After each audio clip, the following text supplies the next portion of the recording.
So we are trying to record episode 0.001. Yeah, that's that. That's right. The first episode ever. The first episode ever in this house. We've been having a struggle trying to do this thing. We just got in here, going back and forth, putting things back and forth.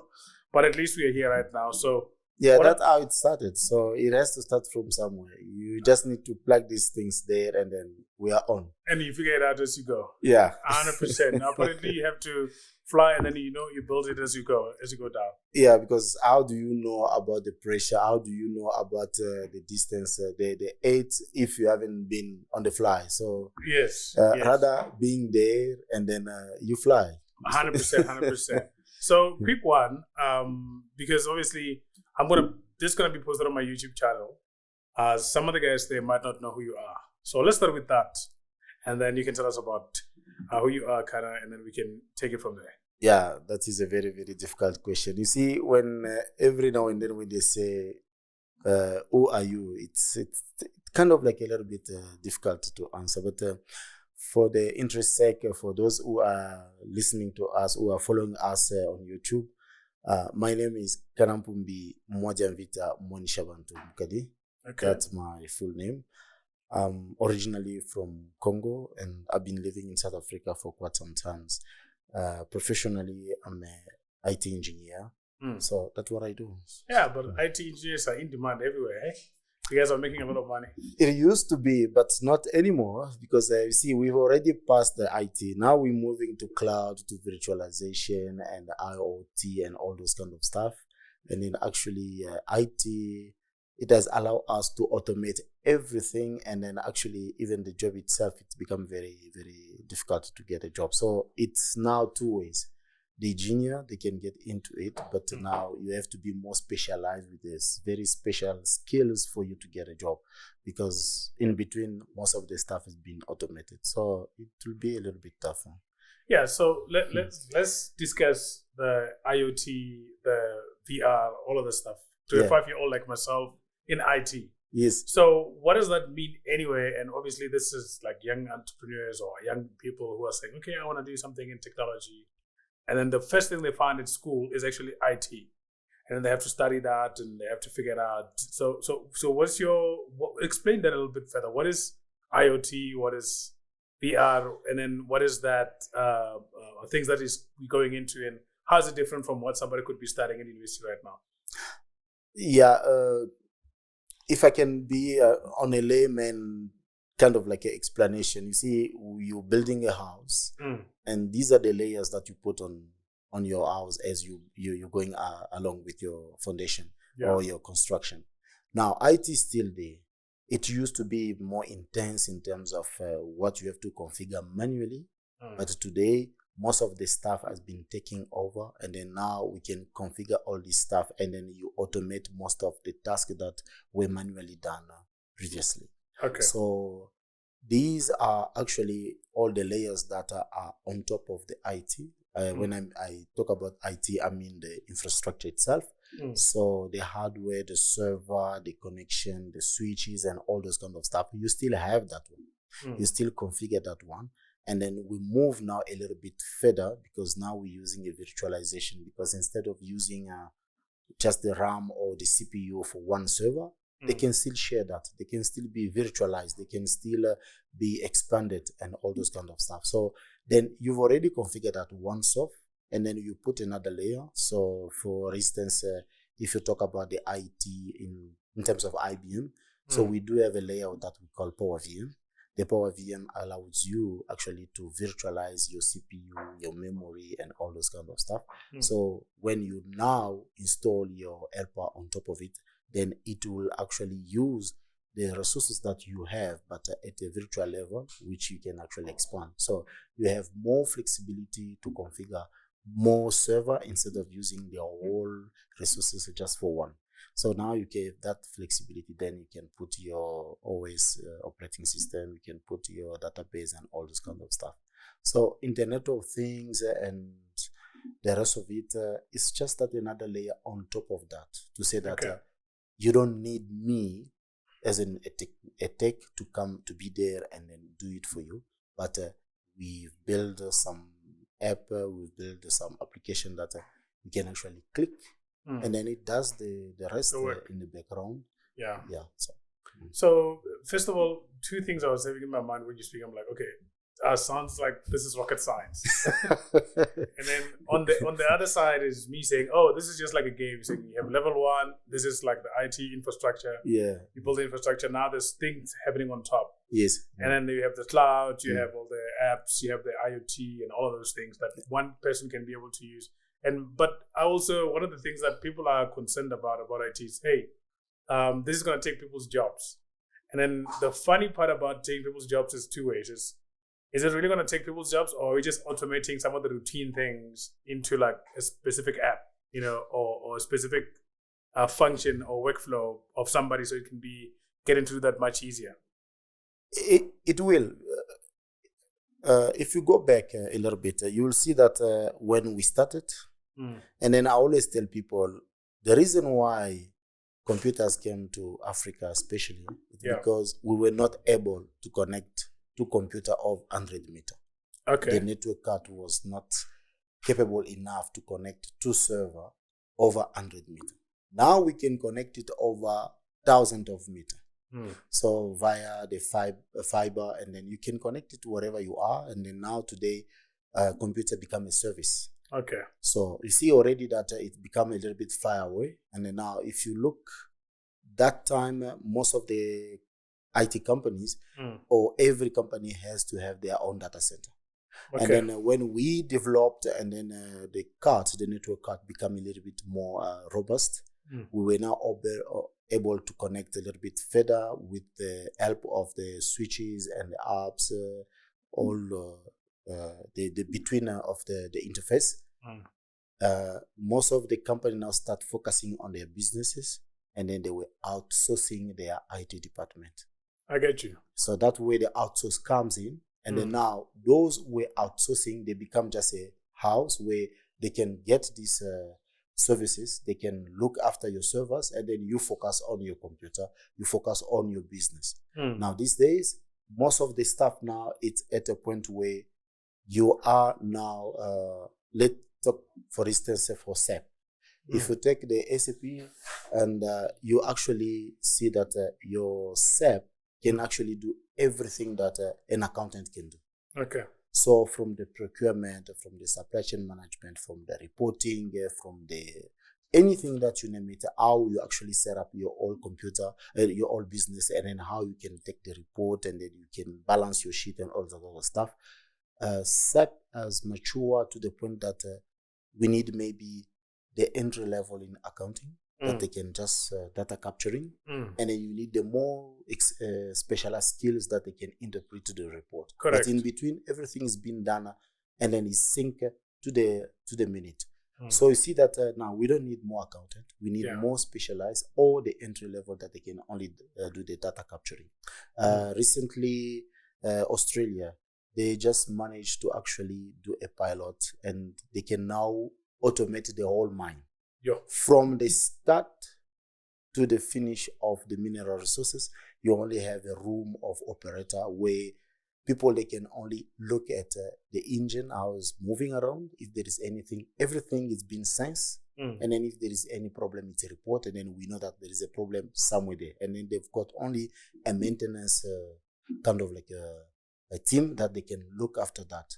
But the rest is automated. Now, if everything is automated, and if you look at Africa, most of our job come from the mine. But if the mine is being automated, but what is the rest? Because the rest fall in between. It's all services that we're providing. But if already to the point where the mining is being automated, now you can have a look at, you can see that we've got a problem there already. No, I definitely understand. And my concern is people are now at varsity studying mining engineering, and, there are people who are in technical colleges trying to learn how to do the mining as well. Or there are different type of people who are still thinking there's opportunity in mining. And one of the questions when you're explaining that everything is automated, my argument was going to be to you to say, look, I've seen things that are automated, but I still need the interpretation from a human based on experience. And then you mentioned like, no, The high-end part of it is where you need the expert and Yes. you need the entry level to data entry. Mm. But in the processing point, that's where there's a lot of automation that's happening in a Yes. lot of industries. Yeah. Which is, then that means that people must be specialized, because if you specialize enough to be on the other side, then you earn a lot of money because we need you so much. Yes. Then if you don't specialize much, and then we can replace you at entry level, but in between, I mean, is a very, very great point to be in. So that means two ways. I'm seeing this as a threat for people who say, look, you know what? I had a job where I had to come to my office and I have to capture these things manually, or I have to check that we're meeting our KPIs manually, etc. But now they're going to replace me with a robot or whatever. There's a threat for them, but it's also an opportunity to actually specialize.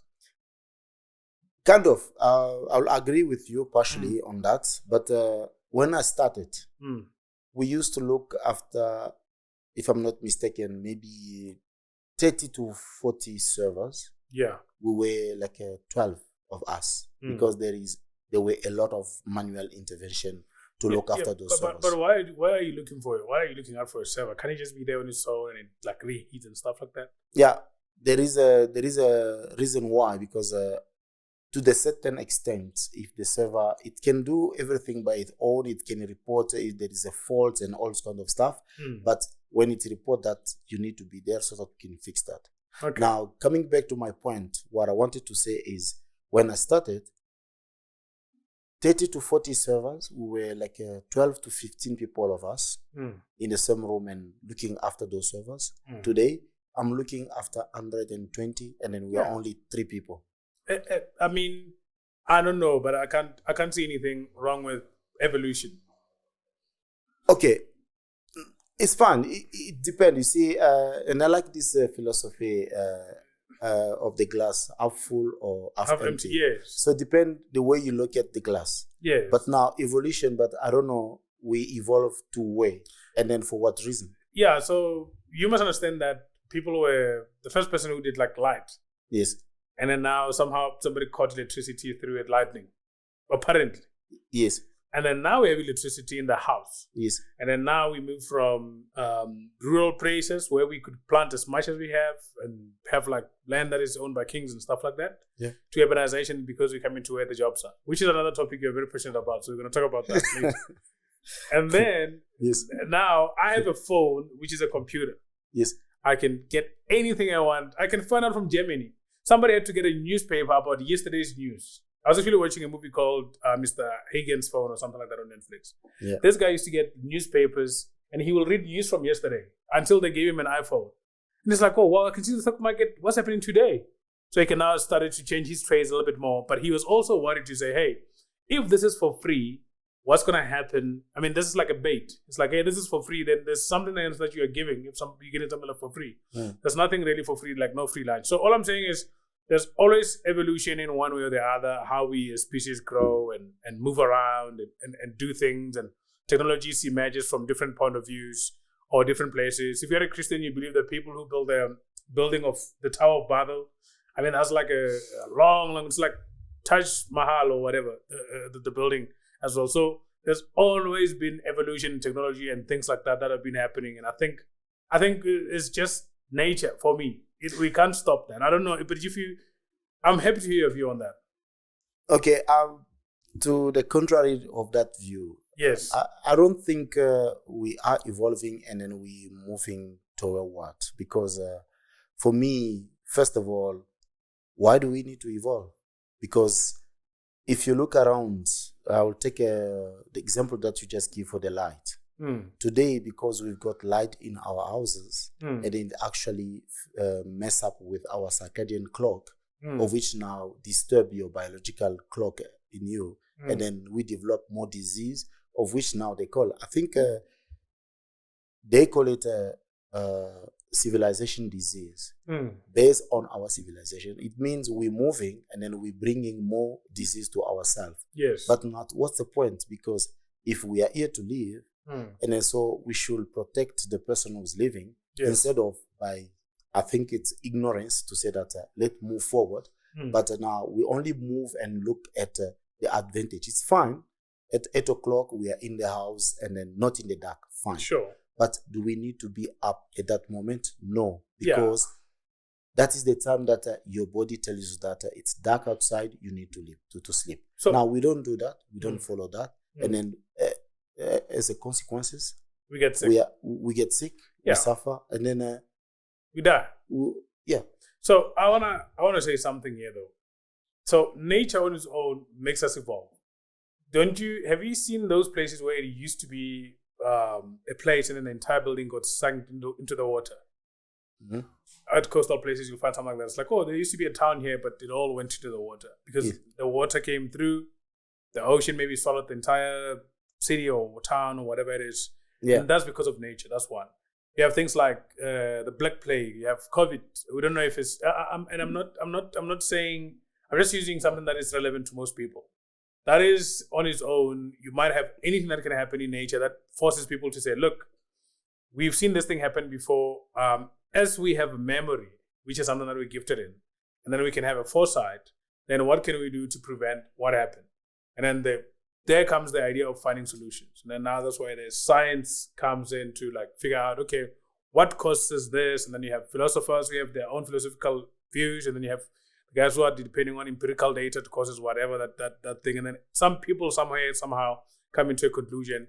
And that's why we always have different points of views on some of the issues. Which is fine because we cannot dictate what people have to think about. Correct. Which is correct. But now the point is whatever you do, there should be the end game.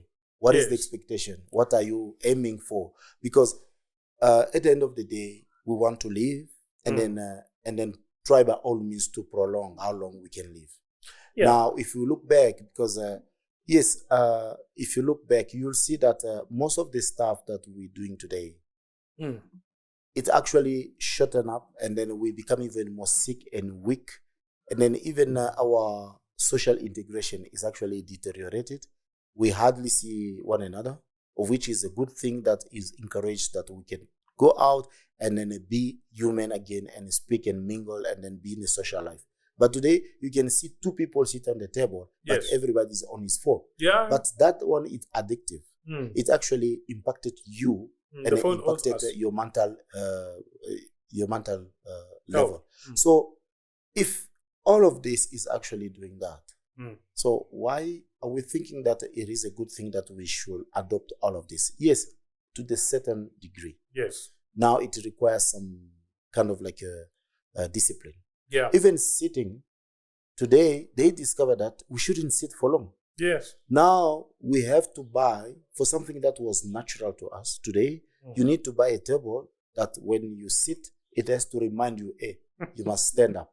So it means the person who came up and said, no, people need to sit, and then this is the chair. And today he realized that, you know what, people are sitting too much and then they get sick. So I need to come up with another solution. And then now you need to create a table for something that was natural to you. Now something, the table must remind you that, okay, you have to press a button, you are up, you are down. And then you see, now we're actually losing the ability to actually be in sync with the world. We are losing our ability to actually integrate because we are part of the world. Yes. Now we try to subtract ourselves from the world, and then in the meantime trying to pretend that we are the master of the world, and then we want to change something. Whatever we change, it comes with consequences, and then we suffer from them. Yeah. So one of the things I'm just watching now, I'm being a little bit ignorant because this is the first thing I've seen. I just Googled now. It's like, it says human life expectancy, you know? An average people born in 1960 could live around 53 years of age. Someone born today can live anywhere between 79 to 83 years of age. So that means we're actually a little bit living longer according to this. What's your view on that? I don't agree with that view. And then I think because what is killing us today is sugar. Okay. And then sugar is almost in anything that we're taking. Yeah. We rely on coffee every day in the morning for us to wake up, of which is not a normal thing. And whatever we eat, it's not organic. It's synthetic, genetically modified. Yes. Now, anything that is not organic, your body rejected. I don't know, just for this few argument, how can somebody live longer with that kind of Yeah, that's a very good question that we have to have a look at. And then I'm just also looking at us getting part 1, and then we can have a part 2 so we can finish up. Okay. And then the only thing I want to ask you was, there are last time we spoke, me and you had speeches. I had my speech about the devil's in the details. I was explaining different communication styles, initiative, you have direct, etc., and then you have supportive, and then you do have what's the other one? I forgot the other one. And then you had a speech that you gave about actually being role models as people on an everyday life. Yes. So I had a different view. I was like, you know what? What do you mean being role models? And do you think that is something that people still look for? And then you did mention, like, yeah, you had your view, which I want to hear about it. And he also had stats about how not having role models in communities is affecting people in terms of hunger, the basic stuff, not having a community and a structure where you can grow up in. And then also mentioned some ideas about shared economy. Yes. And then I'm not like so I mean, I'm an individualist. You sounded like you're somebody who's like, okay, let's come together and do something. Yeah. And it was interesting because we actually spent like a long time discussing that idea. Yeah. So can you tell us about the speech you gave and also your view on this role model impact in the communities, especially for Black people? Yeah, thanks for that. I think it is a very good question, and I think from what I know and from what I've observed in a society, my dad used to tell me that if you see an old man drunk, he might be in any kind of state. Don't disrespect him because of that. If you can, pull him up. Dad, what is going on? And why can I assist? Where can I take you home? Where is home and stuff like that? Yes. So the fact that you give him respect, regardless of the state in which he is, that person will look into you and say, why didn't he didn't just pass by and then he preferred to sit and then give me this kind of attitude. He might tell you something that you've never heard in your life. By that I mean life comes with experience. Something that you've never experienced before, there's no way that you can explain it. Can I also add on what you're saying? Yes. That is also in the Bible, in the story of Noah, who was naked and he drank a lot of wine, and one of his kids laughed. Yeah. And he kissed him, and the other one covered him and didn't want to look at him, and then he got blessed. Yeah. So I think it's same principle. Yeah. I'm adding on what you're saying. Kind of. Yeah. But now here more of the experience. Experience come with age. Okay. What you've tried, what you felt on, the decision that you make, because there's no way that you can make a decision and reverse it. Yeah, correct. If you make a decision, you reap for the benefit or you suffer from the consequences. Yes. But the consequences are lesson learned as you progress in life. Is that the case for everyone, or do you think there are some people who don't make decisions and don't learn at all? People, we can make a decision. You can be good in making decision, then you reap from it. Yes. But it's not like every 100% you'll make a good decision. No. Some of the decision you'll suffer from the consequences because you didn't know better. Now, the fact that you've made a decision and then you suffer from that consequences, then it means next time you know better. Then you've got something to share for the collective consciousness. I understand. I'm sorry. I'm just, the idea of that you make a decision, you make a mistake, and then you learn. I'm not sure if that applies to everyone. Okay, you can learn, but you are unable to apply it. That is another thing. But you know for the fact that you know what, this decision, you are conscious about it. I did make this decision, and this is what happened. Oh, okay. Even if you are stubborn, you can make it for the second time, and then it will tell you that, you know what, you did it last time, this is the second time, and then it's not working. You will learn. Eventually, you will learn. So you're going to get the feedback. Yeah. So that is you and your own innermost. So even if you don't need me to come and tell you that decision, this is what happened. No, yourself. At a certain point, you'll sit and say, why am I doing the same thing? And then this is the result. I'm not going anywhere. Yeah. Eventually, even if you're stubborn, eventually you will say, no, this is not a good decision. Then you learn from it. I only try to establish the fact that those who live before us, they always have something to tell us. Now, if we can listen to them, then from their wisdom, we don't need to reinvent the wheel.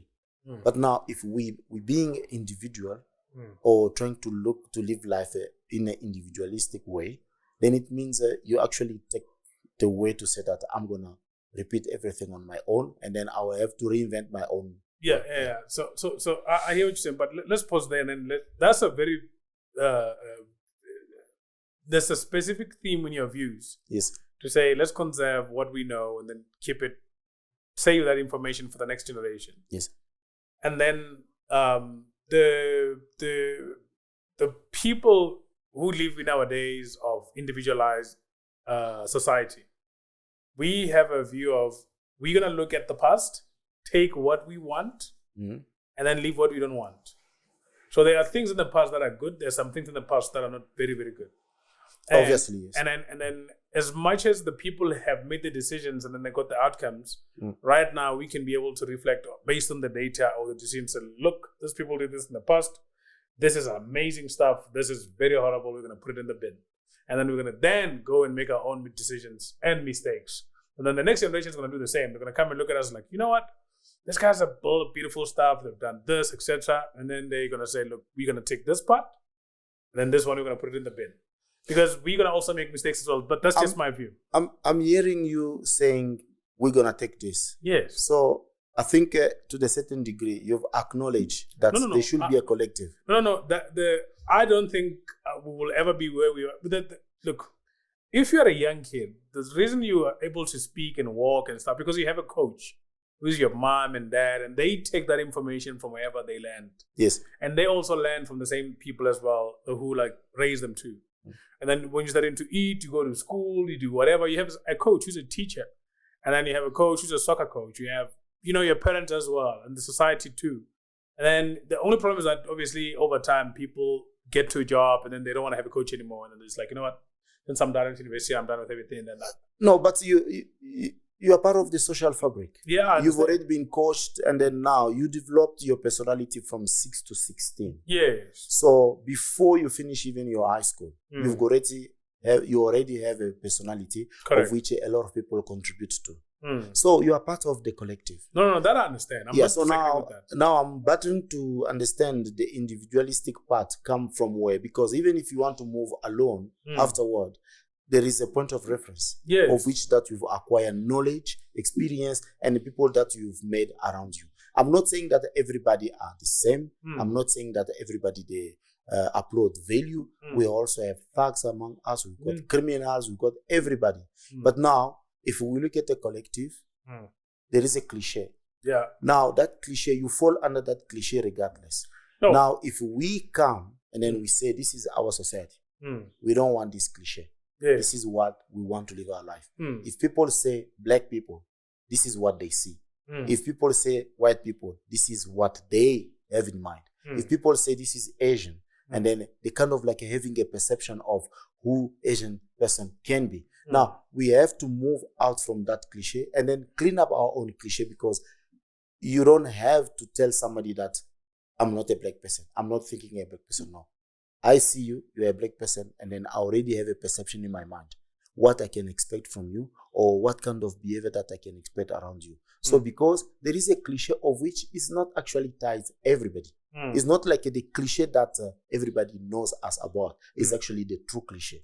But because it's there, and then it's proved to be correct through some other counterpart, then it's become the norm, because it's been emphasized, because we don't take care of the public image that we represent.